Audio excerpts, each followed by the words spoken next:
Gibutsya karon ni Barangay Kapitan sa Marilog proper nga si Honorable Jeanette Asuam nga andam nga mutabang ang barangay ngadto sa tulo ka mga biktima sa disgrasya.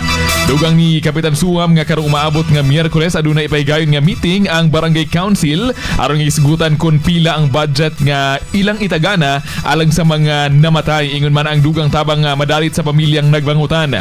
Naghimo na sabong or nahimo sab emosyonal si Kapitan Suam human nga gihinumdom niini isip barangay tanod si Manuel Ungando Jr. nga usa ka maayo ug andam mo serbisyo sa katawhan sa matag aktibidad sa ilang lugar.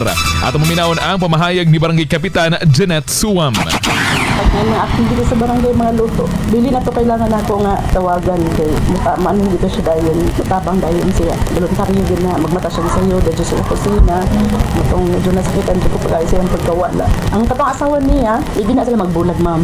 Oh, bilib duga na sa lahat kay labi na silang duha. Sila din na mag-uban. Pag manina sa banbandiri, nana iyang asawa ug iyang anak. Kahinumduman nga ang magtiayon lakip kasama sa unom nga kumpirmadong namatay sa maong disgrasya human nga nabangga ang usa ka truck sa James asa dunay ginahimo nga seminar.